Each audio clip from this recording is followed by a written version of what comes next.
यहाँ पर अपने वक्तव्यांश को प्रस्तुत करें पूज्य श्री अनिल कुमार शास्त्री जी।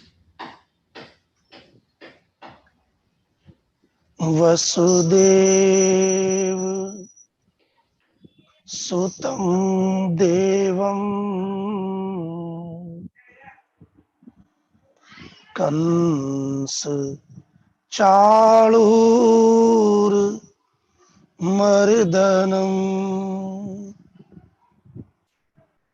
देवकी परमानंदम् कृष्णं वंदे जगद्गुरुम् मूकं करोति वाचालं पंगुं लंघयते गिरिं यत्कृपातमहं वन्दे परमानंद माधवम् कलिन्दोद्भूतायास् तटमनुचरन्ति पशुपजां रहस्येकां दृष्ट्वा नवसुभगवक्षोज युगलाम् दृढं ग्रन्थि स्लथयति मृगाक्षा हठतरम् रति प्रादुर्भावो भवतु सततं श्री परिवृद्धे नमामि हृदये शेषे लीलाक्षीराभिशायिनम्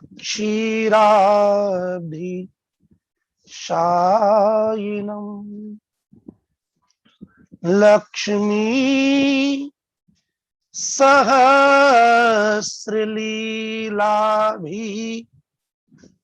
सेव्यमानं कलानिधिं चतुर्भिश्च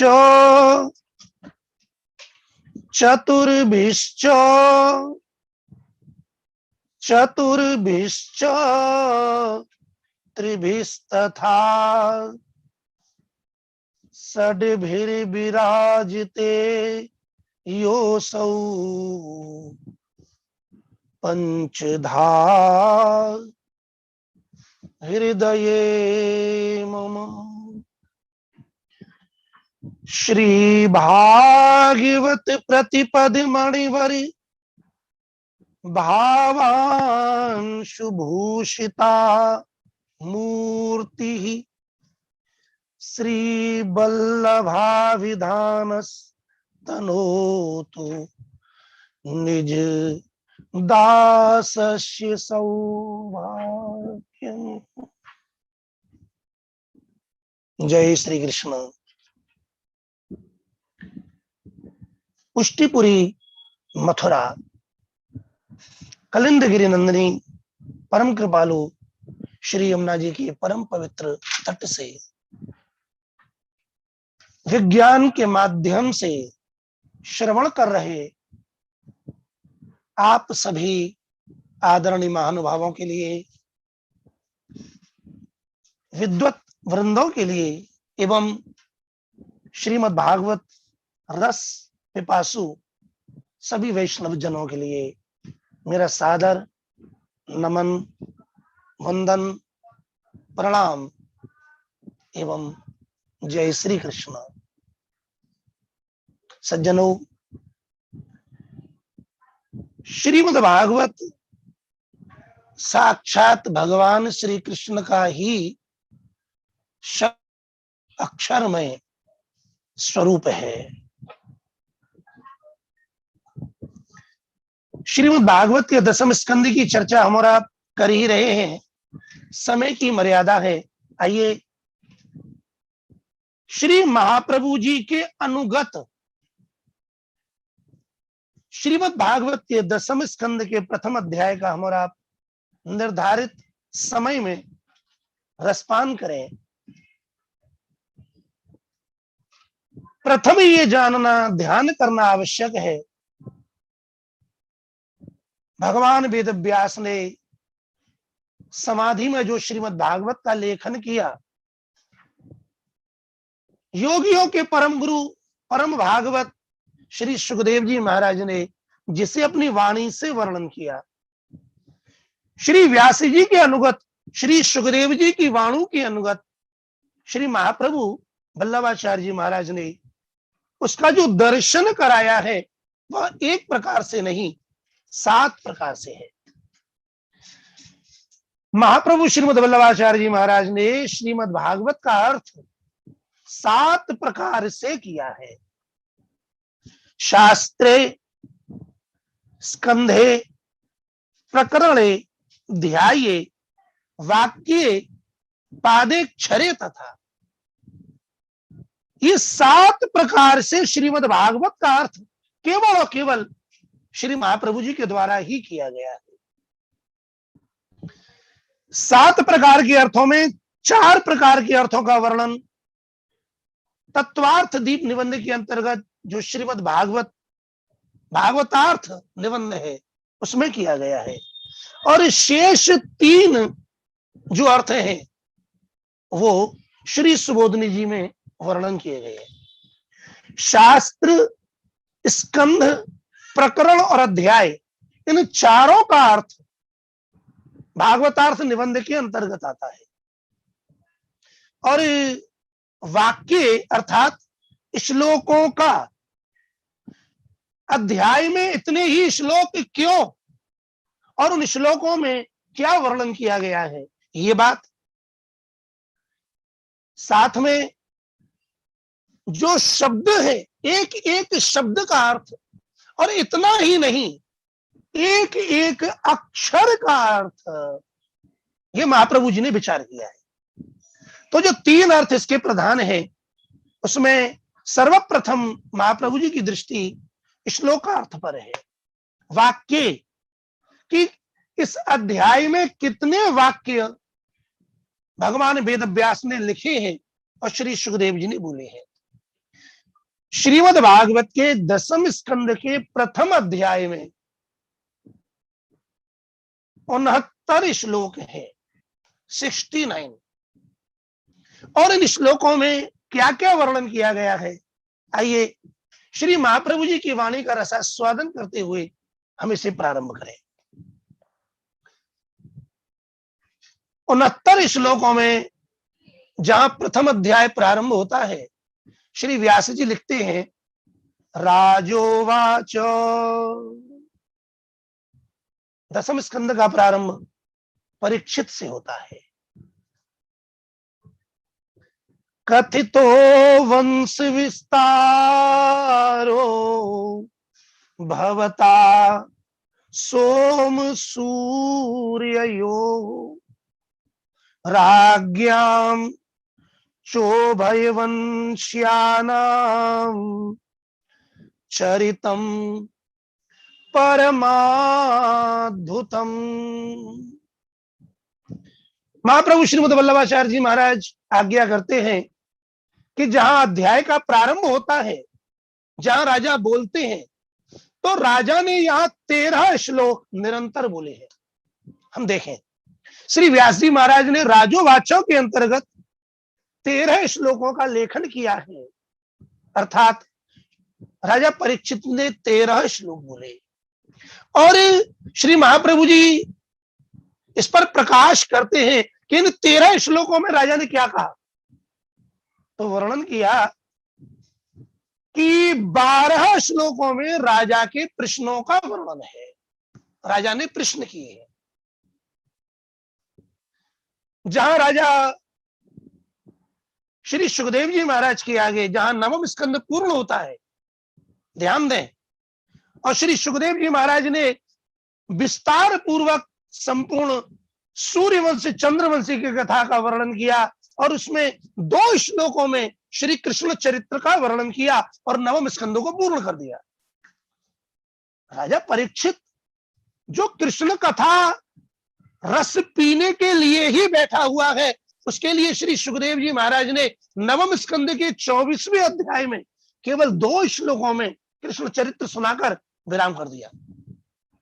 जैसे मछली बिना जल के तड़फ जाती है, श्री कृष्ण चरित्र रूपी रस को पान करने वाला राजा परीक्षित भी उसी प्रकार तड़फ गया और बोल बैठा, महाराज भवता, हे गुरुदेव, आपने सोम सूर्यो हो, सोम माने चंद्रवंश और सूर्यवंश, इसका खूब विस्तार पूर्वक वर्णन किया।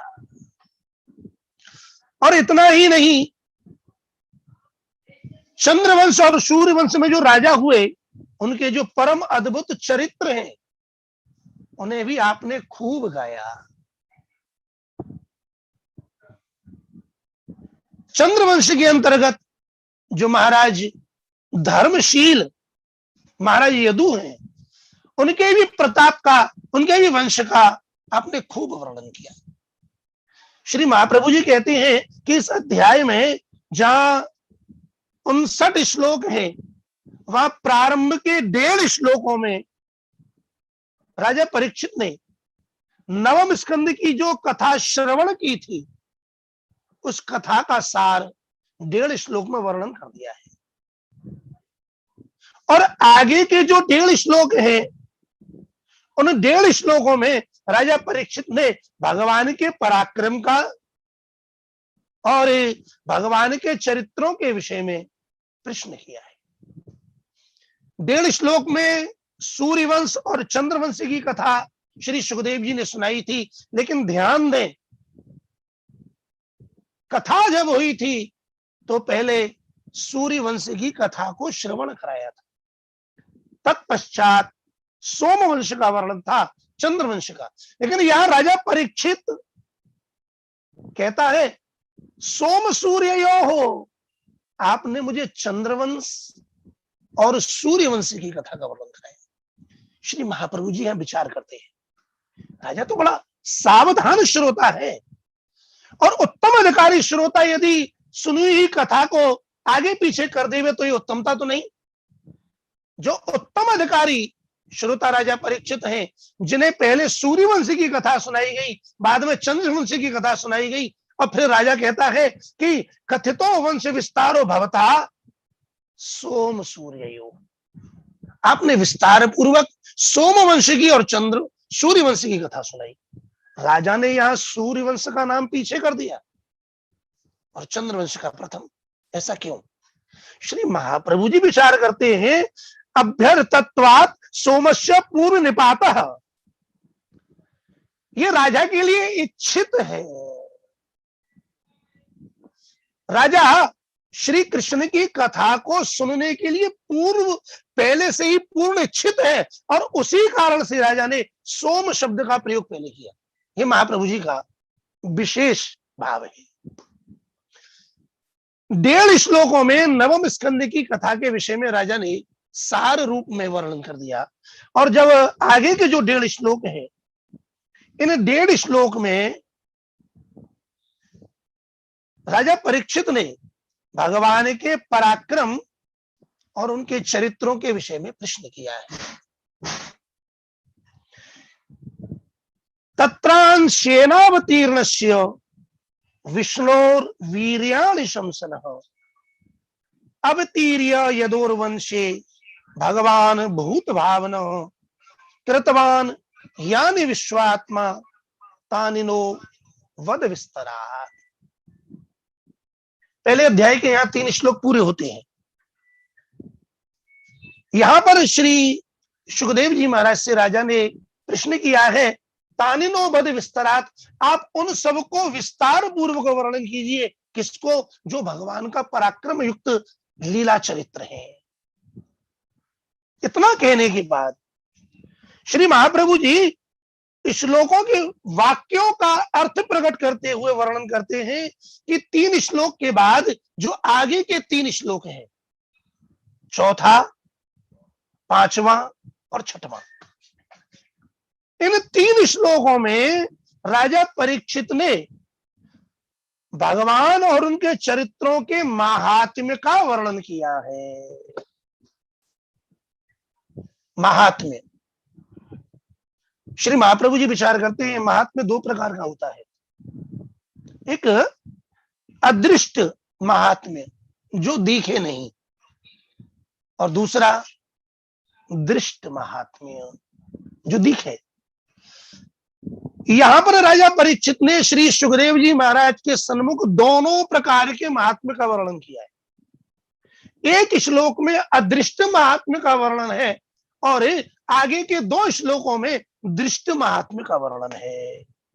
अदृष्ट का कैसे तो वर्णन किया, निवृत्त तरसई रूपगी माना भवौषधात् श्रोत्र मनोभिरामा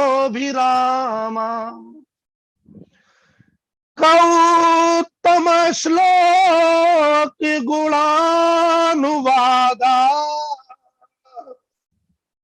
उमान विरज्ये तविना पन पशुघ्ना। जिनकी सभी इच्छाएं तृप्त हो गई हैं, जिन्हें कुछ नहीं चाहिए, वो भी भगवान की लीला कथाओं को श्रवण करते हैं। जो साधक हैं वो भी श्रवण करते हैं, जो सिद्ध हैं वो भी श्रवण करते हैं, और जो संसारी हैं उनके कानों के लिए भी अमृत है, उनका भी कल्याण करने वाले हैं। ये भगवान की कथा का अदृष्ट महात्म्य है जो कि सर्वत्र हम अनुभव कर सकते हैं। और आगे के 2 श्लोकों में राजा परीक्षित ने दृष्ट महात्म्य का वर्णन किया है। दृष्ट मतलब जो देखा गया है। भगवान श्री कृष्ण जब धराधाम पर विराज रहे हैं तब उनके प्रिय पांडव हैं, पांडवों के जीवन में जो जो विपत्तियां आई भगवान श्री कृष्ण ने उनका साथ दिया। ये दृष्ट महात्म्य है। उस संदर्भ में राजा ने 2 श्लोक बोले, पिता महावे समरे मरन जयैर देवव्रताद्या तीरथैस्तिमिंगिलैः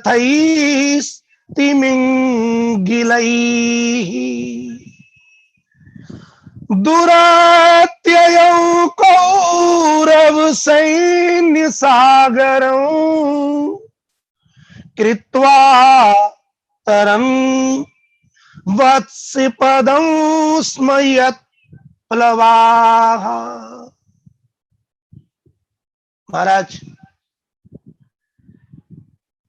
जो कौरवों की सेना अत्यंत विशाल सेना, महान समुद्र के समान है, जिसमें पितामह भीष्म, द्रोण, बड़े बड़े तिमिंगिल महामत्स्य विराजमान है, जिनको जीतना तो संभव था ही नहीं, लेकिन भगवान श्री कृष्ण से जो राजा परीक्षित का संबंध है, जन्म से संबंध, कुल से संबंध, आत्मा से संबंध, जन्म से पूर्व ही भगवान का दर्शन गर्भ में हुआ और जिस कुल में जन्म लिया उस कुल का संबंध भी श्री कृष्ण से पहले से ही है।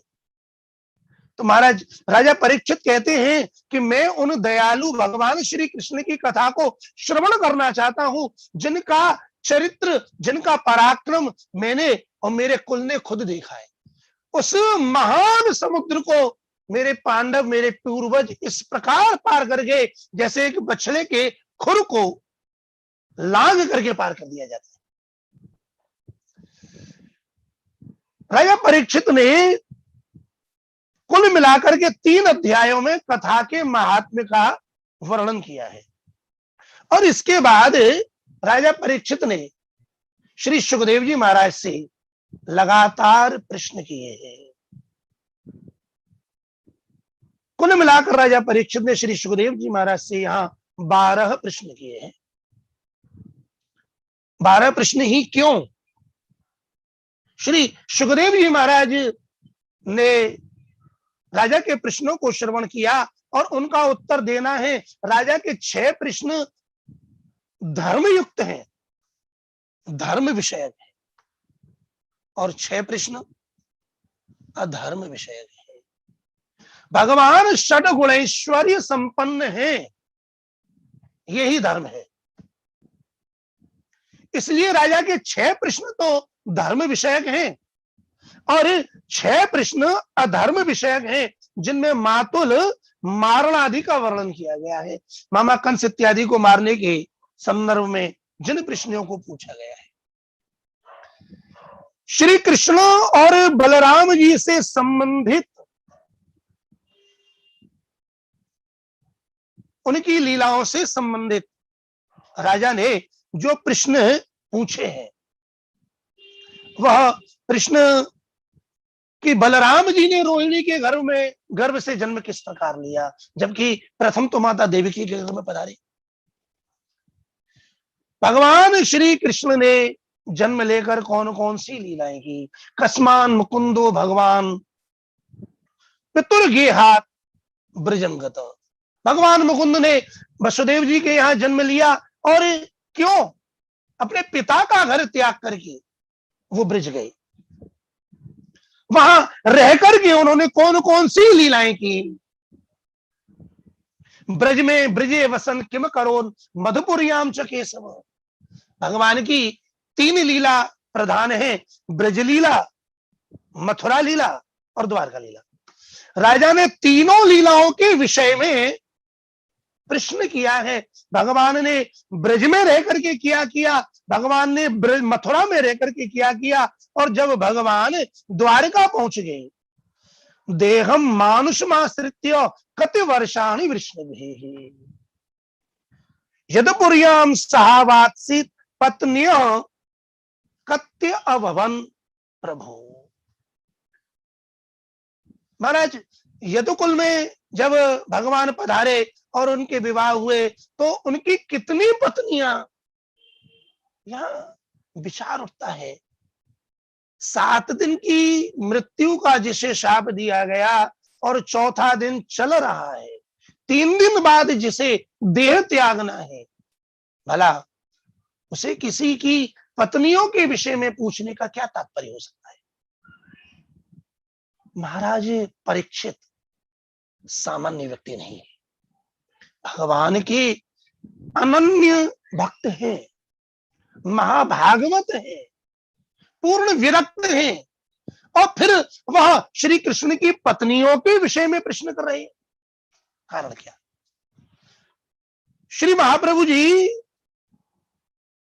इस विषय पर चिंतन करते हैं और प्रकाश करते हैं कि राजा ने जो प्रश्न किया कि श्री कृष्ण के यहाँ कितनी पत्नी हैं, उसके पीछे रहस्य है। राजा भागवत है, राजा का भगवान से प्रेम है, राजा का भगवान की लीलाओं से प्रेम है। भगवान की लीलाओं में जहां 16,008 भगवान के विवाह हुए हैं, ऐसी कौन भाग्यवती वो स्त्रियां हैं जिन्हें लक्ष्मी के सदृश भगवान श्री कृष्ण को स्पर्श करने का सौभाग्य प्राप्त हुआ। लक्ष्मी समान भाग्यम केयति नाम जातम। ऐसी कितनी वो स्त्रियां हैं जिन्हें लक्ष्मी के समान भाग्य प्राप्त हुआ। अर्थात जिस प्रकार श्री लक्ष्मी जी ने भगवान के चरण दबाए, भगवान की सेवा की, भगवान का अंग संग किया, तो जो भाग्य श्री लक्ष्मी जी को प्राप्त है, भला भगवान श्री कृष्ण ने ऐसी कितनी स्त्रियां हैं जिन पर कृपा की और लक्ष्मी के सदृश उनका भाग्य हुआ और उन्हें श्री कृष्ण का स्पर्श, उनका संग उन्हें प्राप्त हुआ। इस लीला को जानने के लिए कि लक्ष्मी सदृश कितनी स्त्रियां हैं जिन्होंने भगवान श्री कृष्ण को स्पर्श किया, उनकी सेवा की। इस रहस्य से राजा ने ये प्रश्न किया है, पत्नी हो कत्य भवन प्रभु, कितनी पत्नियां हैं। इस प्रकार राजा ने 12 प्रश्न श्री सुखदेव जी महाराज से किए हैं और 12 श्लोकों में ही इनका वर्णन है। देखो 12 की संख्या बड़ी मांगलिक संख्या है। द्वादशांगो वही पुरुषः, भगवान के अंग कितने? 12। श्रीमद् भागवत जी में स्कंद कितने? 12। और यहां राजा ने जो प्रश्न किए हैं वो भी कितने? 12। और इनका जो वर्णन किया गया है उन श्लोकों की संख्या वो भी 12। और सौभाग्य से देखो ये जो भागवत संगोष्ठी हो रही है इसकी भी संख्या 12वीं ही संगोष्ठी है। भगवान की बड़ी कृपा है। 13वें श्लोक में राजा ने कथा के प्रति अपनी दृढ़ आसक्ति का वर्णन किया है, जिसमें श्री सुखदेव जी की दया का निरूपण होता है। हरि कथा का जीवन संपादकत्व ये 13वें श्लोक में है। श्री महाप्रभु जी आज्ञा करते हैं कि 13वें श्लोक में राजा ने क्या वर्णन किया है, इसमें क्या है? तो कहा हरि कथा का जीवन संपादकत्व और श्री सुखदेव जी में दया, ये 2 बात इस 13वें श्लोक में वर्णन की गई है। जब राजा ने निरंतर प्रश्न कर लिए तब अंत में कहता है, कथा की महिमा है, नैषाति दुस्सहा छुन्मां त्यक्तोदमपि बाधते पिबन्तं त्वन्मुखाम्भोज च्युतं हरिकथामृतम्। ऐसा ये जो संसार को बाधित करने वाली क्षुध अर्थात भूख है, ये संपूर्ण संसार के प्रत्येक व्यक्ति को, प्रत्येक जीव को बाधा उत्पन्न करती है। ये सबसे बड़ा शत्रु है। हे गुरुदेव, ये क्षुधा भी, ये भूख भी अब मुझे बाधित नहीं करती। आप मौन हो क्यों गए? आपने चंद्रवंश का वर्णन किया, आपने सूर्य वंश का वर्णन किया, आपने यदु की धर्मशीलता का वर्णन किया महाराज, लेकिन जो कृष्ण चरित्र है उसे केवल 2 श्लोकों में सुना दिया। नहीं, मानो महाराज परीक्षित से श्री सुखदेव जी ने संकेत में पूछा, हो राजा 4 दिन हो गए, भूख लगी होगी, कुछ खा लो। अरे प्यास लगी होगी राजा, पानी पी लो। अथवा तो जिस भूख और प्यास से व्याकुल होकर के राजा ने श्रृंगी ऋषि के पिता समीक का अपमान कर दिया, जिसके कारण उसे शाप मिला, आज वही भूख और प्यास राजा कहता है, हे गुरुदेव, नैषाति दुस्सहा छुन्मां त्यक्तोदमपि बाधते पिबन्तं त्वन्मुखाम्भोज च्युतं हरिकथामृतम। आज न भूख सताती है न प्यास सताती है। क्यों नहीं सताती? क्योंकि पिबन्तं त्वन्मुखाम्भोज च्युतं हरिकथामृतम। त्वन्मुखाम्भोज, आपके मुख चंद्र से, अंभोज अंबसः चंद्रात्, अंबसः समुद्रात् जायते इति अंभोज। जो समुद्र से उत्पन्न हुआ है वह चंद्रमा। मुख चंद्र से जो अमृत, कौन सा अमृत? हरिकथामृतम, हरिकथा रूपी अमृत। हे गुरुदेव, आपके मुख कमल से, मुख चंद्र से झर रहा है और मैं उसे निरंतर निरंतर पी रहा हूं। और इसे पीने से आज न मुझे भूख सताती है, आज न मुझे वो प्यास सताती है जिसके कारण ऋषि का अपमान हुआ। इसलिए हे गुरुदेव, आप भगवान की कथा कहें। पहले अध्याय के 13 श्लोक यहां पूर्ण होते हैं। 14वें श्लोक में श्री सूत जी महाराज ने ऋषियों को सावधान किया है। महाप्रभु जी कहते हैं कि यह जो 14वां श्लोक है, एक महत्वपूर्ण श्लोक है और इसमें सूत जी सावधान कर रहे हैं शौनक आदि ऋषियों के लिए, और हमें भी सावधान हो जाना चाहिए,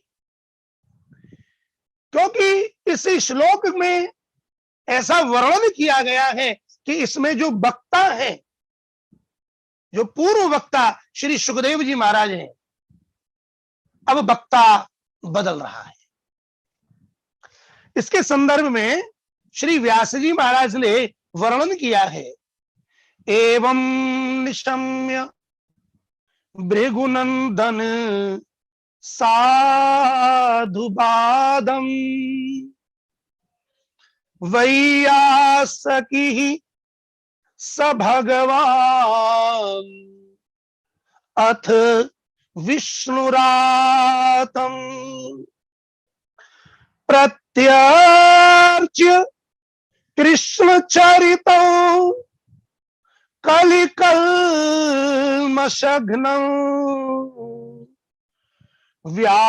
व्याहर्तुमारभत भागवत प्रधानः।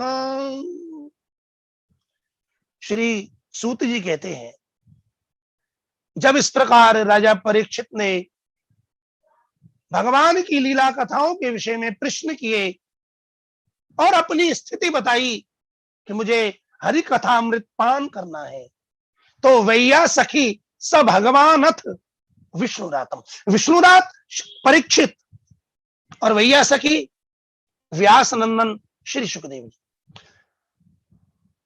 वैया सखी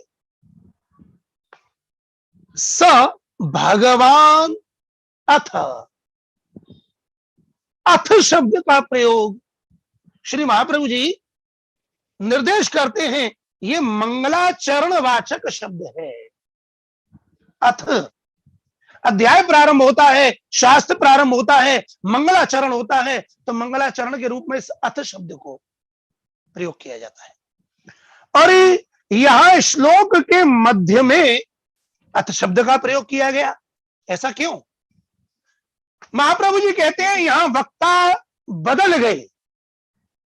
अभी तक श्री सुखदेव जी महाराज कथा कह रहे हैं, लेकिन नवम स्कंद तक की जो कथा है उसके वक्ता है श्री सुखदेव जी महाराज, लेकिन दसम स्कंद से जहां कथा प्रारंभ होती है यहां वक्ता बदल जाता है और दसम स्कंद से कथा के वक्ता स्वयं भगवान श्री कृष्ण है। श्लोक में भी जरा ध्यान दीजिएगा, वैया सखी स भगवान, सह भगवान के सहित। श्री सुखदेव जी महाराज यहाँ केवल अकेले वक्ता नहीं है, यहाँ सुखदेव जी के हृदय में स्वयं भगवान श्री कृष्ण का पदार्पण हो गया है और स्वयं भगवान श्री कृष्ण ही अपनी मंगल में कथा चरित्रों का वर्णन कर रहे हैं। श्री सुखदेव जी महाराज भी यहाँ श्रोता है। दूसरा पक्ष, श्री सुखदेव जी महाराज शिव रूप है और जब राजा परीक्षित कथा श्रवण करने के लिए आए हैं तो शिव रूप में श्री सुखदेव जी महाराज पधारे हैं, लेकिन जैसे ही दसम स्कंद प्रारंभ हुआ भगवान महादेव भी घबरा गए। भगवान श्री कृष्ण के चरित्रों को, भगवान के चरित्रों को भगवान के अलावा और कोई कह ही नहीं सकता, इसलिए स्वयं भगवान महादेव ने श्री कृष्ण का आवाहन किया है और अपनी कथाओं का, रसात्मक कथाओं का वर्णन करने के लिए भगवान श्री कृष्ण श्री सुखदेव के हृदय में पधारे हैं। इसलिए श्री व्यास जी महाराज ने श्लोक के मध्य में शब्द लिखा अथ। कलयुग के दोषों को नष्ट करने वाली ये जो भगवान श्री कृष्ण की कथा है, श्री सुखदेव जी महाराज ने स भगवान अर्थात कृष्ण सहित कथा को प्रारंभ किया है।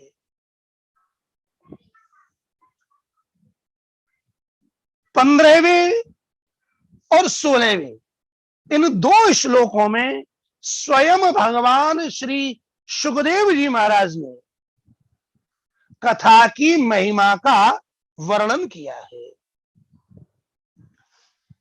राजा परीक्षित ने जो प्रश्न किए, श्री सुखदेव जी महाराज उन्हें सुनकर प्रसन्न हुए हैं और श्री सुखदेव जी के द्वारा राजा की और राजा के प्रश्नों की प्रशंसा आगे के इन 2 श्लोकों में वर्णन की गई है, ऐसा श्री महाप्रभु जी का मत है। और आगे के 2 श्लोक कौन से हैं? श्री व्यास जी महाराज ने लिखा है, सम्यक व्यवसिता बुद्धि तब राजर्षि सत्तम वासुदेव कथायां ते यज्जाता नैष्ठिकी रति वासुदेव कथा कृष्ण पुरुषां स्त्रीं पुनाति वक्तारं प्रच्छकं श्रोत्रीं तत्पाद सलिलं यथा वक्तारं प्रच्छकं श्रोत्रीं तत्पाद सलिलं यथा। इन 2 श्लोकों में स्वयं श्री सुखदेव जी महाराज राजा की प्रश्नों की, राजा की जो नैष्ठिक बुद्धि है, तब राजर्षि सत्तमो, हे राजर्षि परीक्षित, तेरी जो बुद्धि है वह भगवान में, भगवान की कथा में निष्ठ हो गई है। और ये कथा साधारण नहीं, भगवान की कथा की महिमा के विषय में यहां श्री सुखदेव जी महाराज स्वयं वर्णन कर रहे हैं कि कथा के विषय में प्रश्न करने वाला, कथा के प्रश्न का उत्तर देने वाला, अर्थात कथा का वर्णन करने वाला और कथा को सुनने वाले सभी श्रोतागण पवित्र हो जाते हैं।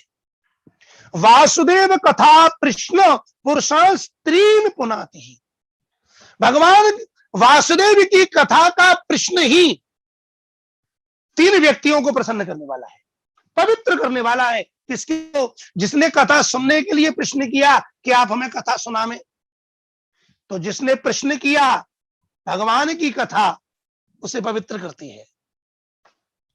जिससे प्रश्न किया गया, जिसने कथा कही,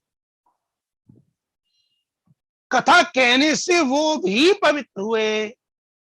और श्रोत्री, 1-2 नहीं, बहुवचन की क्रिया का प्रयोग किया, जितने भी सुनने वाले हैं वो सब भी इस कथा से पवित्र हो जाते हैं। उदाहरण दिया कैसे? जिस प्रकार भगवान के चरणों से निकली हुई जो मां गंगा है, वह जिसने तीनों को पवित्र किया, किस किस को?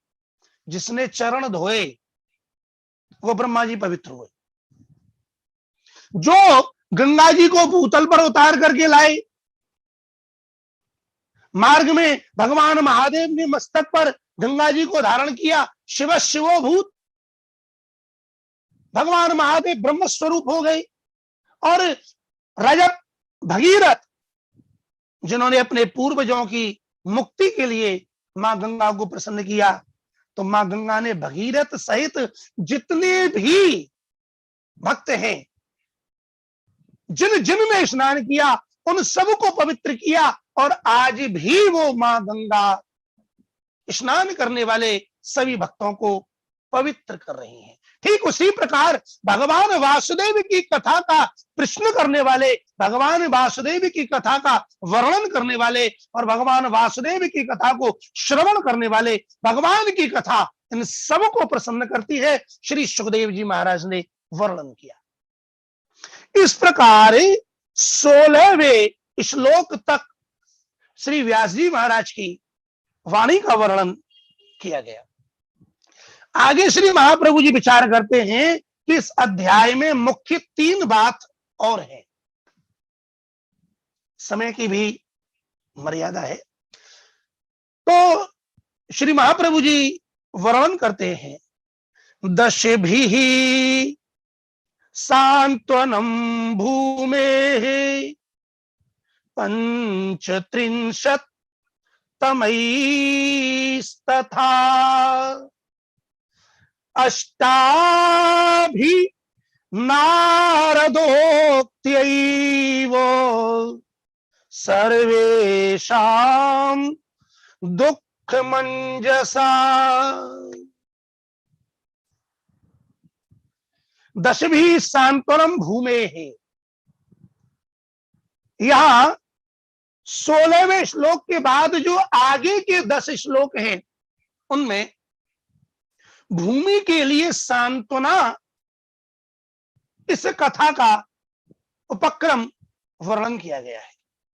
तो यानी कि 17वें श्लोक से लेकर और 26वें श्लोक तक इन 10 श्लोकों में भूमि की सांत्वना का वर्णन श्री व्यास जी ने किया है।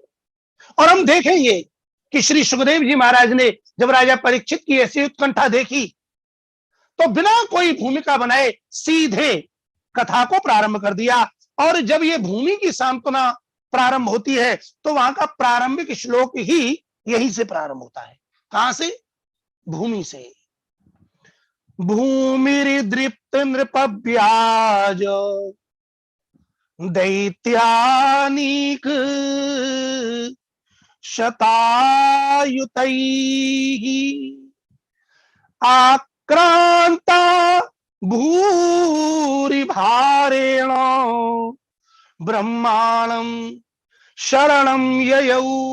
इन 10 श्लोकों में भूमि की सांत्वना का प्रसंग प्रारंभ हुआ। श्री सुखदेव जी महाराज ने कथा सुनाई और वर्णन किया, राजन जब भूमि पर बड़े बड़े असुर राजाओं के रूप में प्रकट हो गए थे और उनके दुराचरण के कारण ये पृथ्वी पाप से पीड़ित हो गई थी, तब ब्रह्मांडम शरणम ययौ, ये सर्वप्रथम ब्रह्मा जी की शरण में गई। ब्रह्मा जी की शरण में गई, किस रूप में गई? तो गौरभूत्वा, गौ के रूप में। गौ के रूप में ही क्यों गई? क्योंकि गौ दीनता का प्रतीक है। भगवान को प्रसन्न करना है तो उनके लिए सर्वप्रथम क्या चाहिए? बोले एक ही चीज चाहिए, दीनता। यदि दीनता है तो भगवान की कृपा होगी, और दीनता नहीं है तो भगवान की कृपा का अनुभव नहीं होगा। कृपा तो जायते दीने, कृपा होती ही दीन पर है। बड़ी ही दीन भाव से, बड़ी दीन भावना से ये पृथ्वी ब्रह्मा जी की शरण में गई। ब्रह्मा जी ने इसके दुख को जाना, सभी देवगणों को, भगवान महादेव इत्यादि को लेकर के भगवान ब्रह्मा की क्षीर सागर तक गए। अब देखो वहां जाकर के जब क्षीर सागर पहुंचे हैं तो लगता है कि वहां इनको सीधे सीधे भगवान का दर्शन नहीं हुआ। अब पृथ्वी का दुख दूर कैसे हो? क्योंकि दुखों को दूर करने वाले तो केवल और केवल भगवान ही, भगवान के अलावा और कोई भी किसी के दुखों को दूर नहीं कर सकता। पृथ्वी का दुख दूर कैसे हो, देवताओं का दुख दूर कैसे हो, इस भावना से ब्रह्मा जी ने ध्यान लगाया, समाधि लगी। पुरुषम पुरुषुक्तेन, जब भगवान का ध्यान किया गया तो समाधि में भगवान ने अनुभव कराया। और जो अनुभव ब्रह्मा जी को हुआ समाधि के बाद, वह आदेश भगवान की जो संकेत था, भगवान का जो आश्वासन था, वह पृथ्वी और देवता गणों को सुना दिया। क्या सुनाया? क्या आप धैर्य धारण कीजिए, भगवान अवश्य ही प्रकट होंगे। कहां प्रकट होंगे? तो बोले वसुदेव गृहे साक्षात भगवान पुरुषः परः जनिष्यते तत्प्रियार्थम संभवन्तु सुरस्त्रियः। स्वयं भगवान, केवल भगवान ने कहकर के 2 शब्द आगे और दिए। क्या? पुरुषः और परः। जो परम पुरुष भगवान है वह इस बार अवतार नहीं, स्वयं अवतारी भगवान श्री हरि श्री कृष्ण ही वसुदेव के घर में जन्म लेने वाले हैं। इसमें किंचित मात्र भी संदेह नहीं करना चाहिए कि मथुरा में जो भगवान प्रकट हुए हैं वो किसी के अंश हैं या कला रूप हैं। नहीं, भगवान शब्द तो औरों के लिए भी लगा दिया जाता है।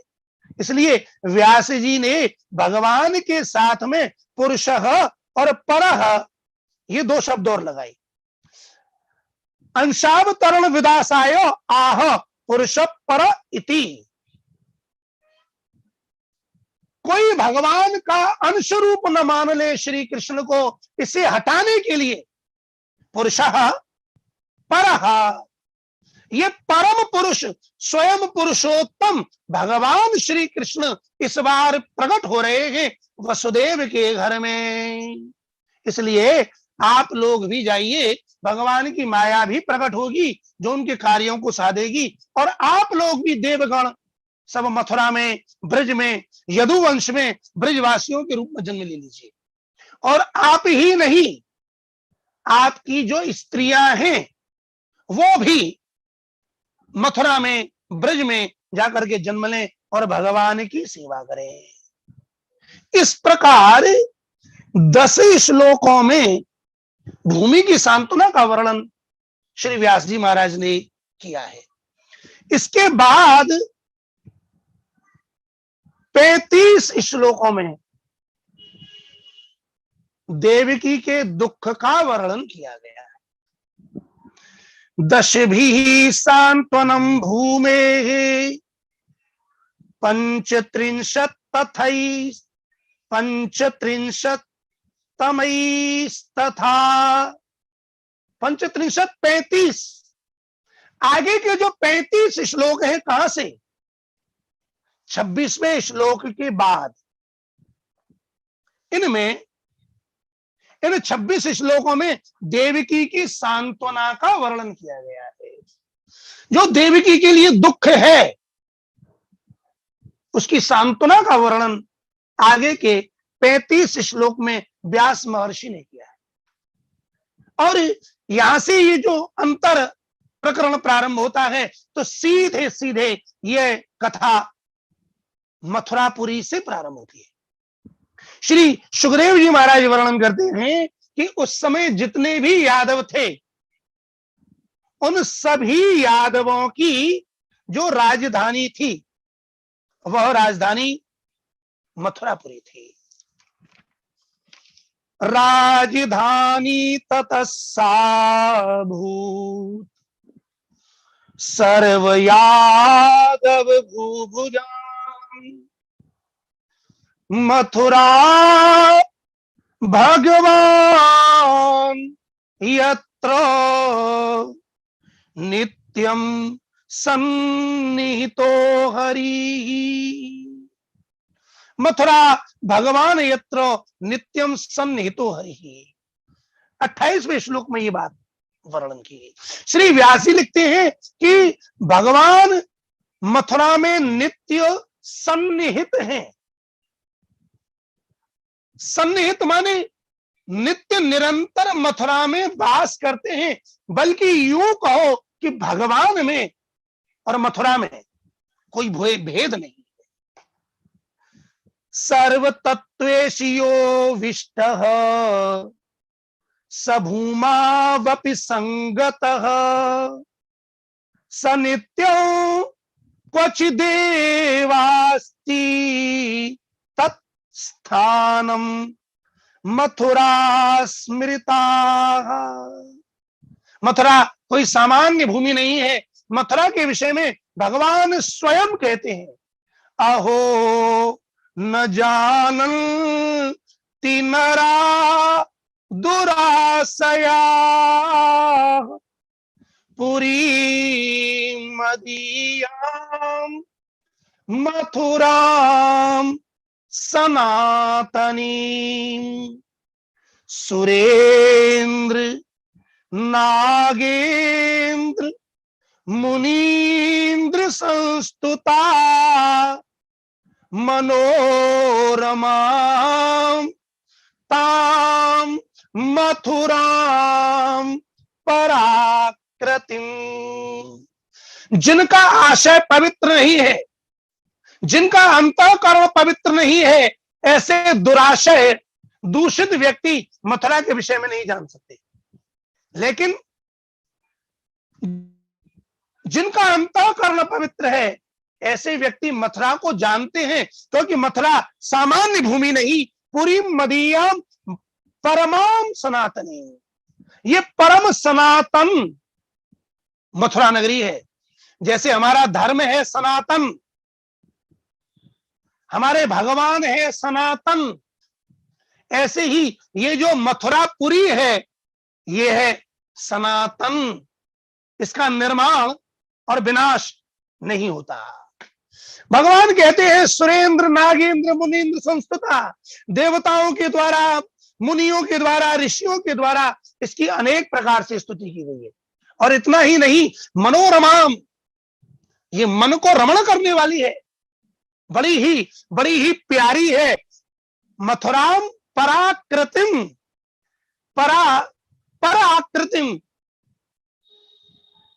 पराकृति का अर्थ है पर पुरुष, पर की आकृति, परस्य आकृतिम, पर ब्रह्मण आकृतिम, पराकृतिम, अर्थात जो श्री कृष्ण की आकृति है, वही आकृति मथुरा की है। इसलिए श्री व्यास जी महाराज लिखते हैं कि ये मथुरा, इसमें भगवान श्री हरि नित्य सन्निहित है। मथुरा साक्षात भगवान का रूप है। ये मथुरापुरी भगवान की पुरी है। मध्य साक्षात ब्रह्म गोपालपुरी ही, ये निश्चित ही साक्षात भगवान गोपाल की पुरी है।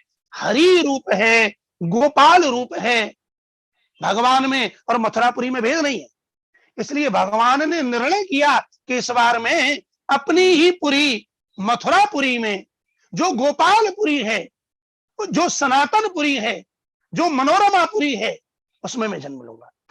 और भगवान ने मथुरा में जन्म लेने के लिए उपक्रम बनाया। उग्रसेन के भाई देवक, देवक की पुत्री देवकी, ये कथा पहले अध्याय में विस्तार पूर्वक है, लेकिन हमें तो श्री महाप्रभु जी की वाणी के अनुगत निर्धारित समय के अनुसार अपने मनोभावों को पूर्ण करना है। तो आगे के ये जो 23 श्लोक हैं, 35, इनमें देवकी का दुख, उसका विवाह होना, कंस द्वारा विदा करना, लेकिन आकाशवाणी को सुनते ही उस दुष्ट की प्रीति चली गई। आकाशवाणी ने श्रवण कराया, अस्यास्त्वाम अष्टमो गर्भो हंताया वासे बुध, जिस देवकी को तो इतने प्रेम से लेकर के जा रहा है, इसी का 8वां पुत्र, 8वीं संतान, न पुत्र कहा न पुत्री कही, इसका 8वां गर्भ, तेरा मृत्यु है। सुनते ही महाराज कथा कहती है, कंस ने अपनी तलवार खींच ली, एक हाथ से केश पकड़ लिए, मारने के लिए उद्यत हुआ। देवकी गौ की तरह से नीचा मुख करके बैठी है। श्री वसुदेव जी महाराज ने उद्यम किया, राजा को, कंस को समझाया, प्रशंसा की, भले ही झूठी प्रशंसा की। महाप्रभु जी कहते हैं जिस समय कंस की प्रशंसा की है, श्री वसुदेव जी को अच्छा तो नहीं लगा। मन में तो जानते हैं ये खल है, ये पापी है, ये दुष्ट है, लेकिन क्या करें, किसी भी तरह इस समय देवकी के प्राणों की रक्षा करनी चाहिए। इसलिए कंस की प्रशंसा करके उसे समझाया, अरे वीर, तुम्हें देवकी के गर्व से भय है, देवकी से तो नहीं है। यदि आप देवकी को मार देते हो तो ये मर जाएगी, लेकिन एक तो स्त्री, उसमें भी तुम्हारी बहन, और उसमें भी नव विवाहिता, यदि आप इसे मार देंगे तो आपकी कीर्ति कलंकित हो जाएगी। मैं आपको वचन देता हूं कि इसके गर्भ से जितनी भी संतानें होंगी, मैं तुम्हें लाकर अर्पण करूंगा। जैसे ही वसुदेव ने ये प्रतिज्ञा की, कंस रुक गया। महाप्रभु जी विचार करते हैं, वो कैसे, वो तो दुष्ट है, भले ही दुष्ट क्यों ना हो, लेकिन जिसका अंतःकरण पवित्र है, जिसकी वाणी सत्य से पवित्र है, जब वो वाणी निकलती है तो हृदय को संतोष प्रदान करती है। कंस जानता है वसुदेव सत्यवादी है। देवकी, वसुदेव को छोड़ दिया गया, कथा कहती है कि परीक्षित, देवकी के गर्भ से 5 पुत्र पैदा हुए। प्राय कथाकार ऐसा मानते हैं कि जैसे ही पहले बालक पैदा हुआ और वसुदेव जी उन्हें ले गए और कंस ने उसे मार दिया। लेकिन महाप्रभु जी का चिंतन इस विषय में और भी गंभीर है। श्री व्यास जी महाराज ने श्रीमद् भागवत में वर्णन किया है कि देवकी के गर्भ से जो पुत्र हुए उनका नामकरण हुआ है, और जो नामकरण किया पहले बालक का नाम है कीर्तिमंत। कीर्तिमंतम प्रथमजम कंसायानक दुंदुभिः अर्पयामास कृच्छ्रेणो सोनृतात् अति विबलः। इससे सिद्ध होता है कि जब वसुदेव जी अपने पुत्र को लेकर के गए हैं तो गोद में लेकर के नहीं गए, हाथ पकड़ के, उंगली पकड़ करके वह बालक गया है। संभवतः 5 वर्ष का बालक है। कैसे? जब कंस ने उस बालक को देखा तो देख करके जान लिया कि इस बालक से मुझे भय नहीं है, और कंस ये बात कहता है, प्रतियातु कुमारोयम, अयम कुमार, ये जो कुमार है, प्रतियातु, इसे जाने दो। ये शब्द ये बताता है कि बालक गोद का नहीं है। यदि गोद का बालक होता तो नीत शब्द का प्रयोग होता, प्रतियातु अर्थात जाने दो। इससे सिद्ध होता है बालक 5 वर्ष का है। इसके बाद 8 श्लोकों में भगवान नारद कंस की बुद्धि को बिगाड़ने के लिए आते हैं। नारद के उपक्रम का वर्णन है, जिनमें 3 श्लोकों में नारद जी ने ये बताया है कि ये जितने भी यदुवंशी हैं ये सब देवता हैं, यमुना के इस पार हों या उस पार हों, और ये सब देवता मिलकर के दैत्यों को नीचा दिखाना चाहते हैं, इसलिए सब एकत्रित हो रहे हैं, तुम्हारे शत्रु हैं। देवकी, वसुदेव, नंद, जितने भी यदुवंशी हैं, ये यमुना के पूर्ववासी और पश्चिमवासी सभी देवता इस समय यदुवंश में, यहां तक तुम्हारे साथ में रहने वाले जो अक्रूर आदि हैं, ये भी देवता हैं, ये सब तुम्हारे शत्रु हैं। इस प्रकार समझा करके नारद जी गए, और आगे के 5 श्लोक में नारद जी के जाने के बाद कंस ने उन 5 पुत्रों को मार दिया है। देवकी वसुदेव को बंधन में ले लिया है। उग्रसेन को स्वयं हथकड़ी बेड़ी डाल करके कारागार में डाल दिया, और मथुरा के राज सिंहासन पर बैठकर शासन करने लगा है। यहां तक श्रीमद् भागवत के 10वें स्कंद के पहले अध्याय में वर्णन किया गया है। समयानुसार यथासंभव गुरु कृपा से जो भी प्रभु ने कृपा की वो हमने आपने चिंतन किया। श्रीमद् भागवत, और उसमें भी बल्लभ की वाणी, गूढ़ा, गभीरा, गहना, श्रीमदाचार्य वाक्सुधा, ये तो महाराज अनंत है, अमृत का